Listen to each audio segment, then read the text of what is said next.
For the last couple of years, I've been totally wrong. I have no idea what I would do without this thing. This is so great. People popping in 5s, 10s, and stuff like that out of the blue. Some dude from Brooklyn, a workaday buddy, hops in, and you think, oh, this is gonna be another no-tip ride, and then he pops a 10 in here. Thank you, man. Thanks for the charity. And this is a charity box, man. I'm gonna take this money. I'm gonna go fill up the tank of the Suburban. But seriously though, you have to take risks. You got to experiment with ideas, and also it's all about presentation. Do not think you're gonna just tape up a sign or a notice or whatever. I mean, you're gonna have to do this with grace, and you're gonna have to do style and grace, and you're gonna have to be effective in doing it. If you just tape up a rough sign, tips or whatever you're gonna say, it's not gonna work, and it may even insult the customers. You can't insult anyone, and you gotta be very graceful in your style when it comes to this issue. So I thought I was very graceful, with the sign and the clear box and stuff. And clearly, I'm offering them. I'm going above and beyond. I'm well dressed. At least some people think this is well dressed. I'm well dressed, and I have a nice car and stuff.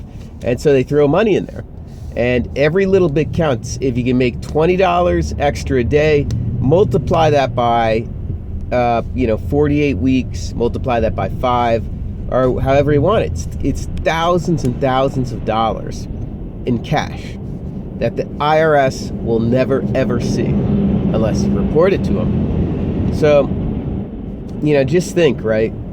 Instead of whining and moaning and complaining on a message board about how Uber should do this for you and Uber should do that for you, look, my father told me one thing, and he said, you know what, no one's ever going to do anything for you. You're going to have to do it all for yourself. So you're going to have to make this opportunity into a money-making opportunity any way you can. If you sit on your ass complaining and expecting Uber to do anything for you, you know what you're going to get? You're going to get zero. You're going to get nothing. It will never come to you. You're going to have to find a way. And posting thousands and thousands of messages on a message board, complaining and moaning. Look, buddy, Uber has grown over 250% in the New York City area year over year. The yellow cabs, they're down 15%. And that's facts. Actually, that was as of January. I don't know how further they're down now. They're probably down another 5-10%. So there's a fleet of yellow cabs out there. They're clogging up LaGuardia. And why are they clogging up LaGuardia? Because no one wants to take it. The yellow cab sucks. It's an experience that no one really enjoys. On top of the partition, you've got a driver who's totally hostile. And here I'm passing one now, and look, the windows are rolled down. There's no air conditioner. There's no heat. It's almost like it's like a bad landlord in New York City. There's no air conditioning, no heat. You get attitude, and on top of that, it's expensive. So you know what? Listen to me, man. Listen to my words, right? It might be $1.75 a mile. It might be 85 cents a mile in New Jersey. But you're going to have to figure out a way to make it better. Whether you put out that tip bucket or that tip box. But just remember, putting out that tip box alone is not going to get you there. It won't. You're going to have to add something extra. You have to add style, personality, presentation, right? Maybe you're going to have to get out of that t-shirt. I mean, no wonder you're not making any money. You're going into you're driving these people around. Maybe you didn't even take a shower, use deodorant. Maybe you're wearing a dirty, sweaty t-shirt and stuff. No wonder why, right? If I got into a car with someone like that, you know what? I don't feel like giving them a tip, nor do I feel like giving them a positive rating. And if I do give them a positive rating, it would be out of professional courtesy, because I'm a driver too. But that's it, right? So, you know what? Play up to it. Play up to the customer, right? And most of the customers in New York City are tourists, right? So think about it. Even if you don't come from America, even if you're not from around here, imagine how in your country they treated tourists, right?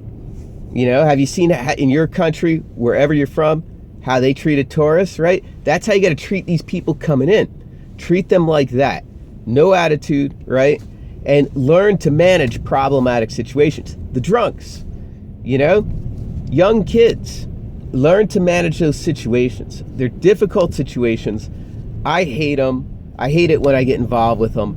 And, it's the same thing with Uber Pool, right? Oh man, Uber Pool. It sucks. I'm taking this Uber Pool, where's my Uber Black? Right, I took an Uber Black today. It was $73 fare, net. It was so awesome. And then I took an Uber Pool and I was like, oh man, it was so much more work. And, how much I get? Like nothing. So, but learn to manage these situations. Expect those situations. Expect them, and come up with creative solutions. And remember, Uber owes you nothing. Uber owes you nothing at all. These people suing them, lawsuit and whatever, they owe you nothing, right? What did you bring to the table? Do you have a Harvard degree? What did you bring to the table? What, because you can drive around New York City?